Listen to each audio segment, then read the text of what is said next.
According to New Mexico law, with the state statute and everything, we can, of course, accept land, and he went on the list, anything that's tangible or intangible property, and then another state law, which includes Bitcoin. I made sure the word receipt is what is signed here. They didn't establish it. Blockchain did. They gave me a receipt and accepted a gift from anonymous donor. We have a word in Bitcoin that we've learned called permissionless. You're putting it to a vote. I am now the example that if you just literally ask your attorney, what is the statute in your area for receiving donation about land and, let's just say, digital assets, intangible property. Tell them this is on the record. Nobody was given the opportunity to vote for or against it. If I've learned anything this week, it's Permissionless, the crypto industry's leading developer conference, is coming to Brooklyn this June 24th to the 26th. And this time, Bitcoin is showing up in a big way. That's right. With confidence in Ethereum and Solana on the decline, interest in Bitcoin development is riding high. And yet the way forward for many builders remains unclear. Layer 2s, meta protocols, soft fork upgrades. We'll be talking about the future of Bitcoin and how and if it needs to change. Of course, tickets are going fast. You can get them today at blockworks.co. We'll see you there. Hey everybody, this episode of Supply Shock is powered by Core. You're going to hear a lot more about them later in this episode, but first, a word from our sponsors. Hold Bitcoin and earn yield. Staking Bitcoin with Core, the leading Bitcoin scaling solution, earns real yield while keeping your Bitcoin right where it is. No lending, no bridging, no wrapped assets. Just lock your Bitcoin using Bitcoin native time locks, help secure the Core network, and earn liquid Core tokens. Your Bitcoin never leaves your wallet. Still your keys, still your coins, now your yield. Ready to put your BTC to work and earn max yields? Start staking at stake.coredao.org/blockworks.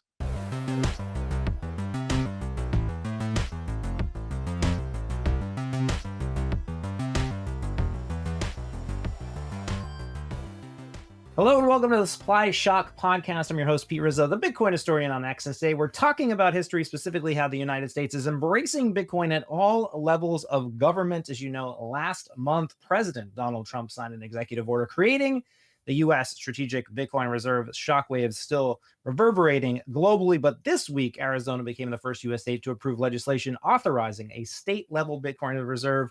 Still not approved by the governor. And finally, today's news, the reveal: Roswell, New Mexico, a town best known for its love of UFOs and its great culture, embraced sound money, putting Bitcoin on its balance sheet. Here to discuss the news as it happens, we've got Guy Malone and we've got Adam Simecka here to dive into what happened in real time as a city embraced Bitcoin. Welcome to the podcast. Hey, buddy. Thank you, Pete. Well, again, this is breaking in real time. The news out today: Roswell, New Mexico, establishing a strategic Bitcoin reserve.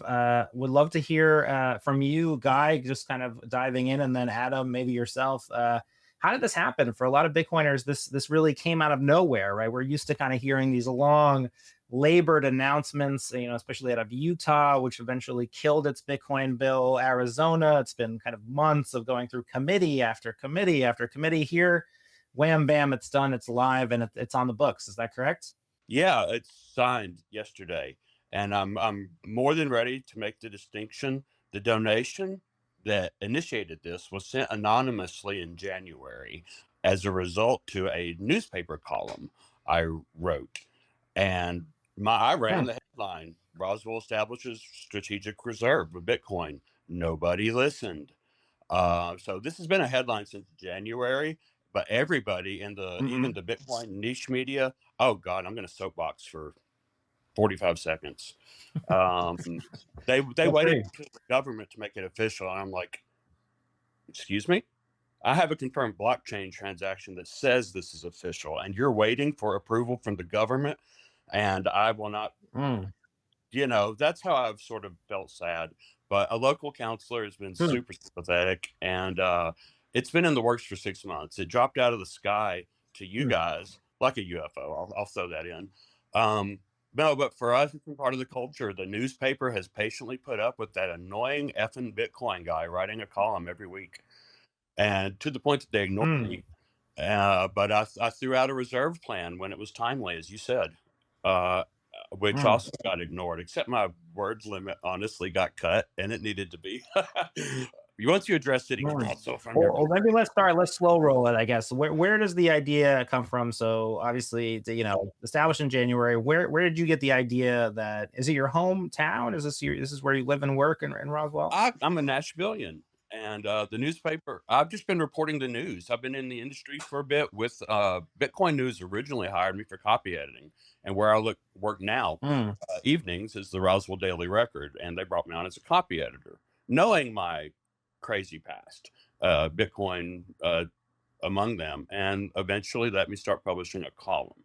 So I said, when it was newsworthy with President Trump, I'm like, hey, by the way, Roswell, we can beat President Trump and every state. And in fact, Vancouver is um, mayor. There's a great video of him pitching his city council, and I'm like, we should do this, and nobody said yes, and that was January, and then all of a sudden, So what was it like to so you introduced it by doing the newspaper columns, and then sort of you found a kind of a councilman or someone through the government through that? Is that correct? yes, I after introducing the newspaper column, which at the same time announced the anonymous donation with a picture of the Trezor hardware wallet showing the amount. Um, a city council person, Christina Arnold, I'll say, other than just me that's happened to do it, has done more work than anybody else in Roswell to make this happen.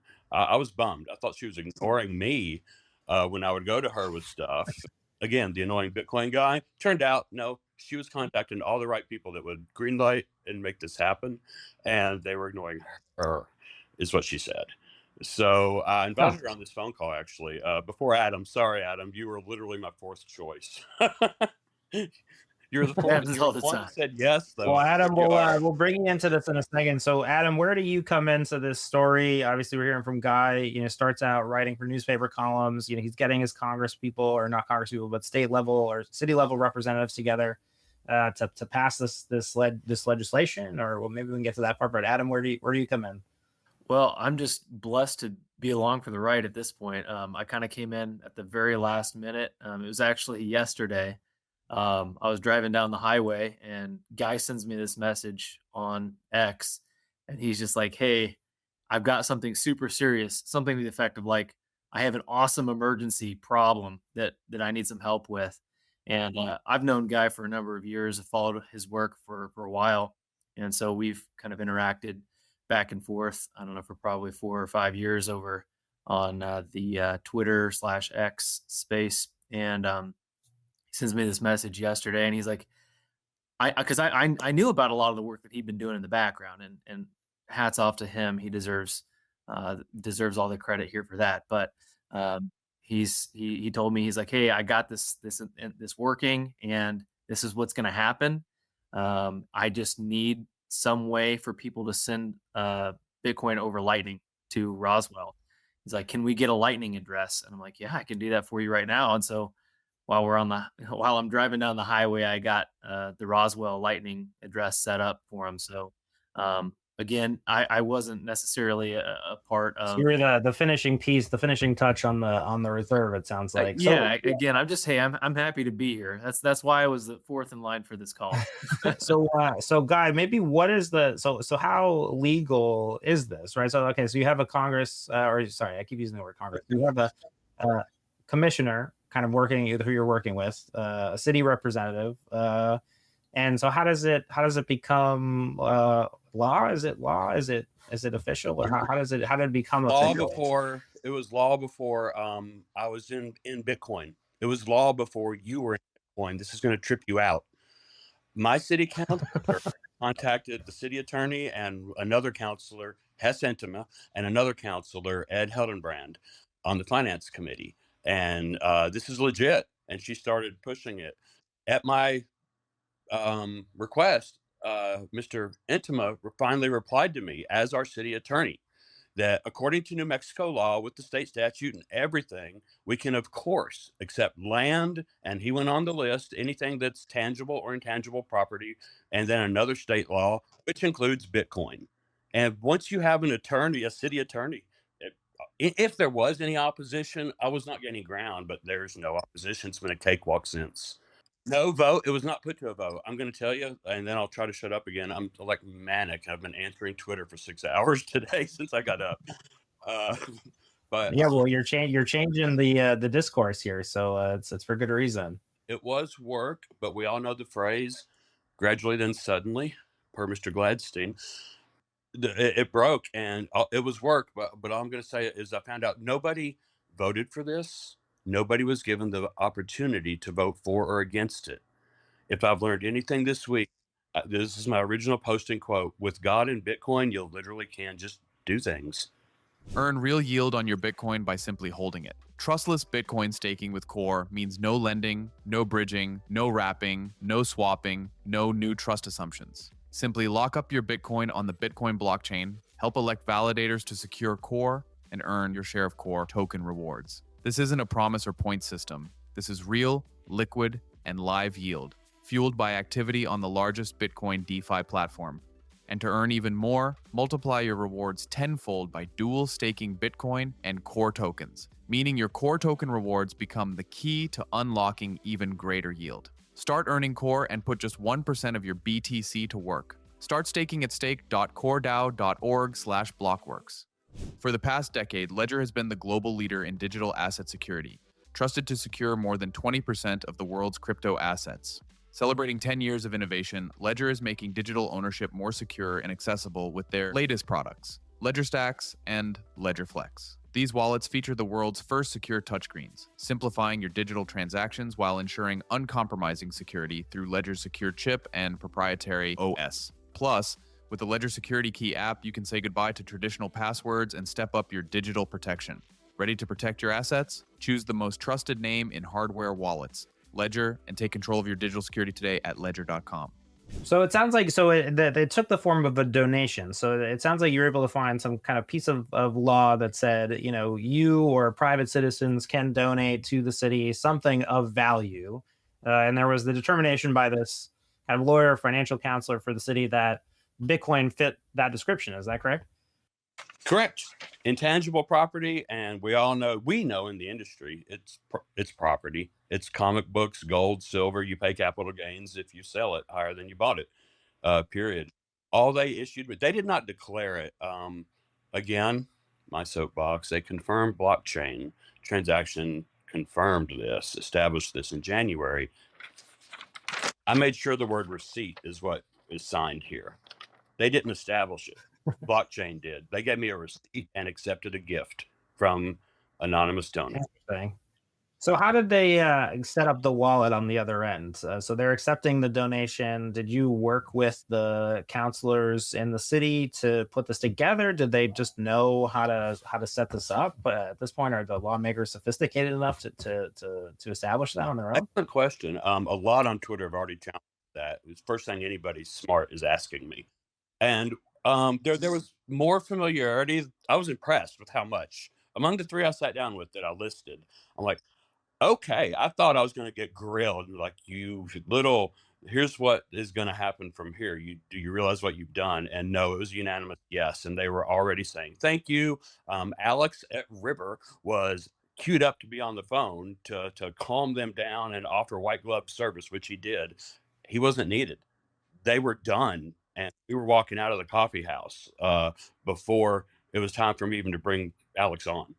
And so anyway, I had a Trezor wallet with me, and I had the seed words divided up into envelopes that they were supposed to leave with if my plan worked out. But Christina took the front and told me, here's exactly what Hess says we need. You need to do the stated purpose. And from there on, we can start writing checks and 501 whatever tax deductible receipts. So I wanted property tax because that's Bitcoin. It's all about property rights. It's very sexy. They're like, well, we're the city council. You'll have to go to county for that. And I'm like, I'm not starting over. And I'll let them direct it from there so that it is diverted held for 10 years. And at that point, it will alleviate or eliminate water bills, starting with senior citizens. So the strategic reserve at the federal level, that's solving the national debt. Here, you're helping senior citizens kind of pay off some of their bills. Yep, you got it, bro.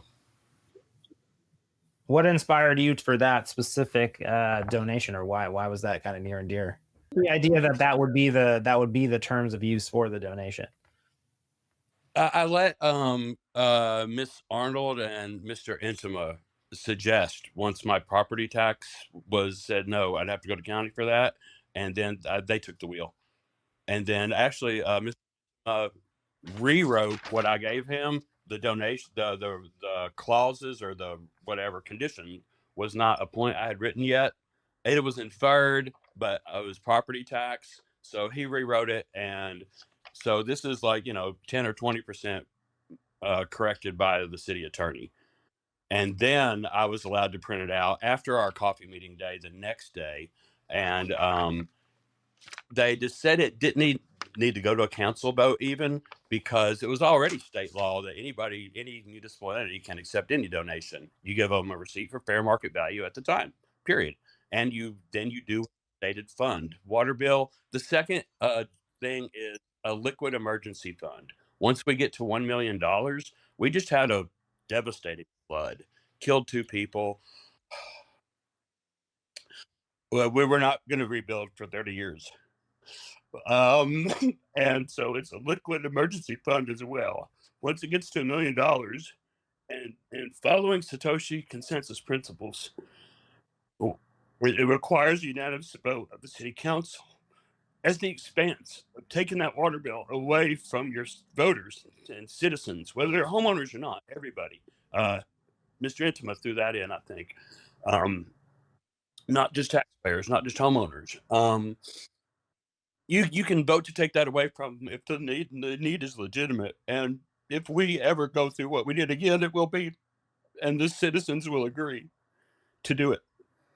Well, it's definitely an emotional subject. I know that it sounds like that there's an incident there that has impact and kind of inspiring you through this mission. Yes, sir. I'm 56 and I'm a Bitcoiner. I dismissed Lightning upon hearing about it. Old Andreas fan, I understood it, the whole bar tab. I'm like, you know what? I'm going to wait for the next thing because this is too complicated for me.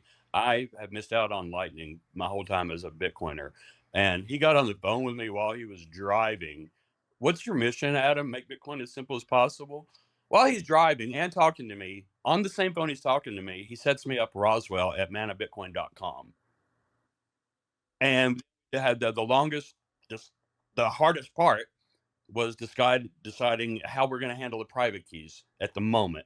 Right now, he's handling everything. And what you've gotten a 1947 donation. That's our theme, the Roswell UFO. I did a test transaction that's on the mempool meme for 0000 1947 to signal Roswell.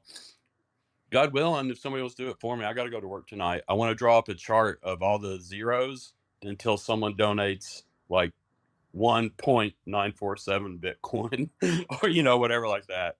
Keep it going. I don't care. No, so Adam, so how does this live on? I guess maybe you can pick up where Guy left off. How do you build on what you guys have created here? Because I mean, obviously, this seems like this is the first city level kind of pool of Bitcoin where the municipality has it. They can use it for these great causes, like Guy is saying. How does this become something that people contribute to, or how does it live on? Well, I think big picture, one thing that I find really interesting is, and it's just by happenstance, I suppose, if you want to say that. It's the second time this week that I've seen something kind of similar to what Guy did. So this is the second time, but that same day, I took a tour of somebody's large private firm, and he had done something very similar to Orange Pill, his company. So he worked for a private company, and he started mining Bitcoin for this company to heat some areas of the building that were not getting heat. And so he was actually mining for the company, mining Bitcoin for the company, and building a Bitcoin treasury of sorts for the company from the beginning. And then one conversation led to another, and essentially what I'm seeing as a connection here between this is, we have two situations where somebody's basically putting somebody in a position to either formalize the acceptance of the Bitcoin treasury, or they have to reject it. It seems to be the easier way out, I think, to just figure out how to keep the Bitcoin, especially if it's a significant amount. So I don't know if that's ever going to stick, but it is interesting that I've seen it twice, and I'm not, as far as I know, not terribly familiar with any other circumstances in which somebody's just already given somebody Bitcoin and then made them decline it. Yeah, it's interesting. And I was going to ask, like, in terms of, terminology, the Roswell Strategic Reserve, does this meet that definition, I guess, that some Bitcoiners might have? Obviously, Bitcoiners, love picking apart definitions. It's a favorite pastime of ours. People all over the country right now are getting institutions, whether it's civic or private, to engage with Bitcoin, and start to learn about Bitcoin. I think the idea here was about definitions, right? What makes this a strategic reserve for the city versus maybe another definition where it's a stockpile for for Roswell. I did this for my work, bitcoinnews.com. I write a little bit for them.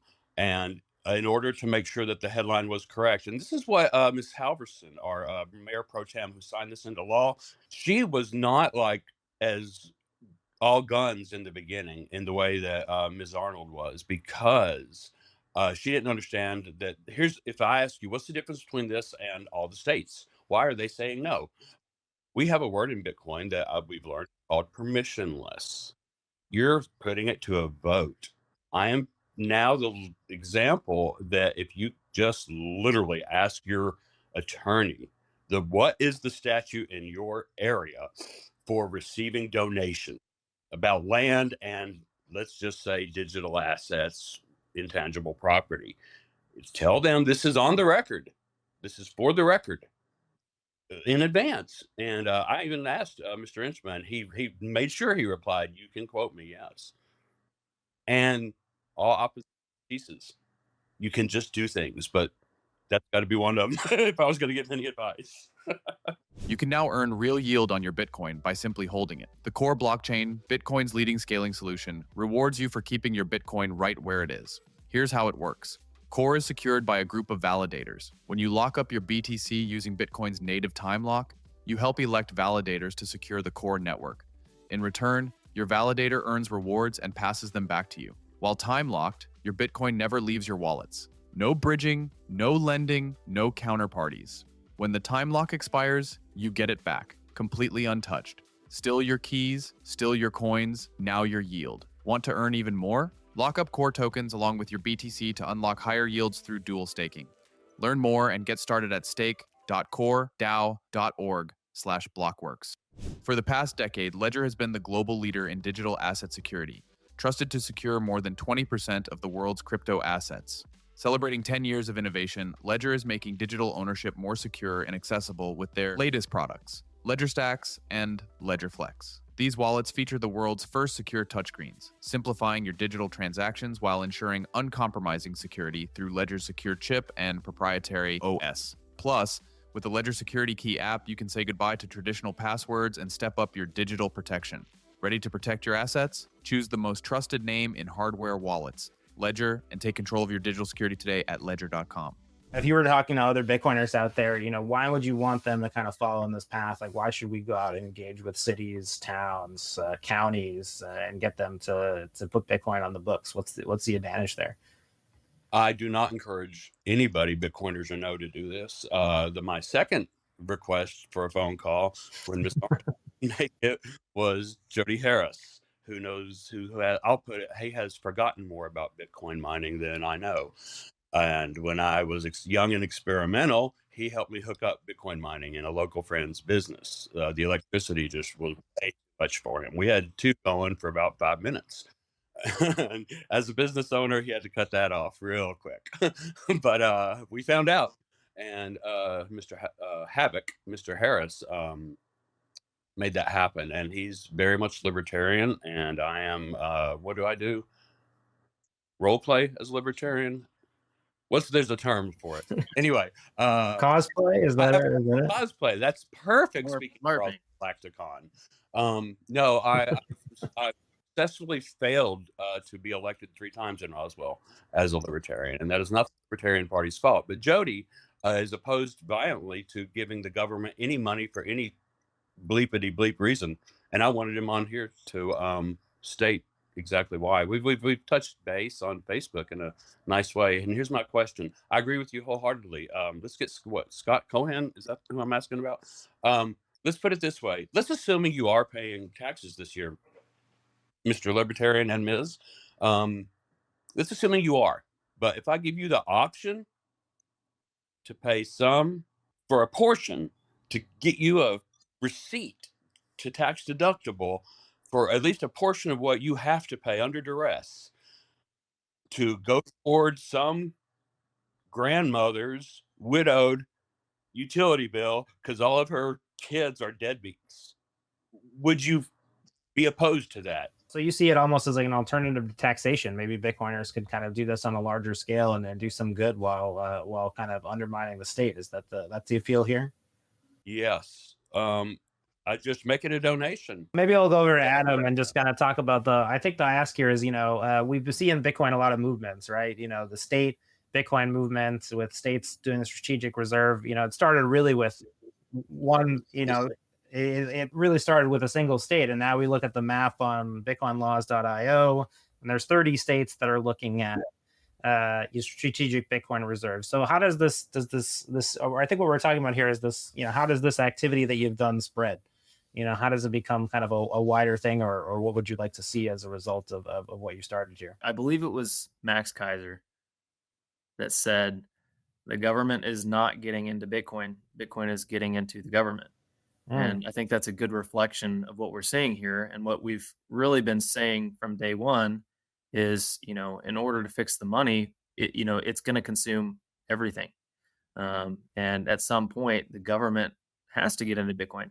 And I fully I can relate and empathize with people that are against strengthening the state, so to speak, monetarily with Bitcoin. But I think what that does is it provides us with some degree of cover, because them rationalizing and formalizing a framework around Bitcoin, I think allows us a little bit more flexibility and freedom in how we interact with Bitcoin as well.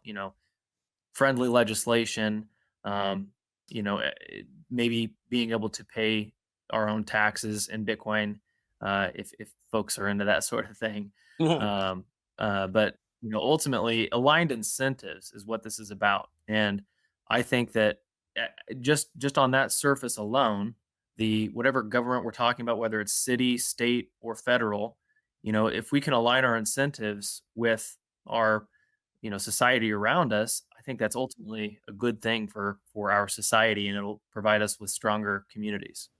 Mm, right. Yeah. And I don't admit to knowing much about kind of city level or town level budgeting, government, in government, and just, whether they have the kind of surpluses that states do. I mean, obviously, people are looking at the federal government and, solving big problems like the federal deficit. But I think what you're saying is that there's a lot of smaller local problems, and that Bitcoin, strategic reserves might be able to solve large local problems in some Well, ways. That, yeah, we talked about this. So you mentioned a moment ago property taxes. I think that's some low hanging fruit.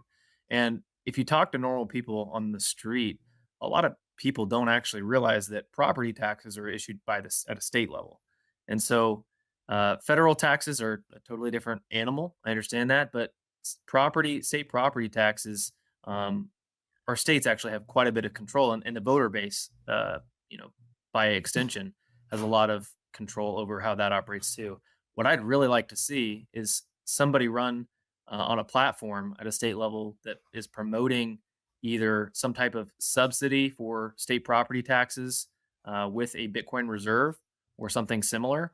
Um, and I think it may possibly look like something where the state agrees to you know get into some kind of a position.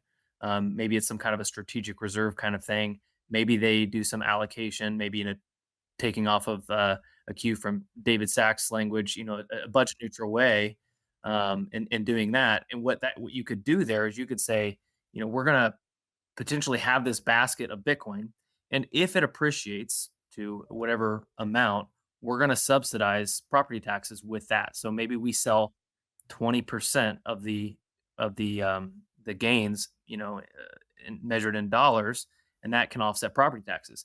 So not only does it and can it reduce property taxes, but it also encourages people to start paying attention to Bitcoin. And the other thing is, when that happens, people are going to say, well, okay, there's a limited supply of Bitcoin, and as people start, aligning those incentives as we talked about, um, the citizens can actually vote with their money to increase the value of that Bitcoin treasury that the state is holding. And so, in order to reduce property taxes, you can just buy Bitcoin. Hmm. I'm curious, like, one of the threat vectors we've heard about the strategic Bitcoin reserve a lot is this idea that, the government could change, right? The government was very anti-Bitcoin under the Biden regime. It's pro-Bitcoin under the Trump administration. Is there an idea that these strategic Bitcoin reserves on a really local level might be even more immune to kind of those political dynamics? Because, with, like Guy was saying, paying property taxes for the elderly, that seems like a pretty popular thing that most people should support. It was game theory. Yeah, I was like, "You're gonna vote against this?" Even if it went to a council vote, I was already planning on game theory would have to be the strategy to just put it to them in a way, "You're gonna vote against this?" You know, not my evil laughter, but just, "Bitcoin is a truth machine. It grinds us all down. Can I get a witness?" I'll, Amen. I'll throw up a hand for you. Yeah. Oh, that's, my boss.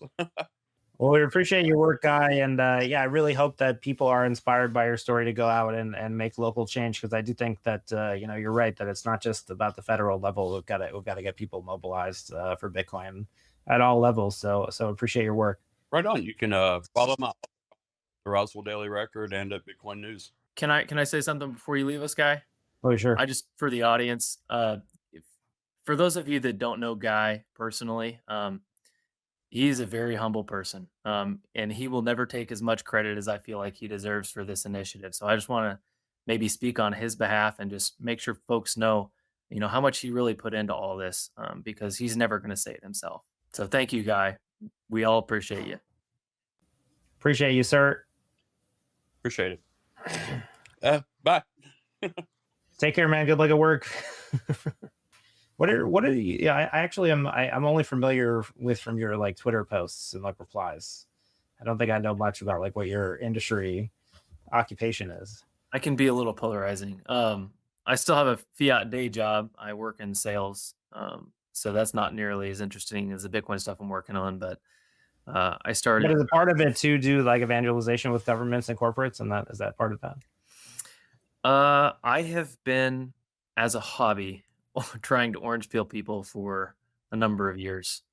I was probably radically orange pilled myself in the 2020 calendar year, I'd say.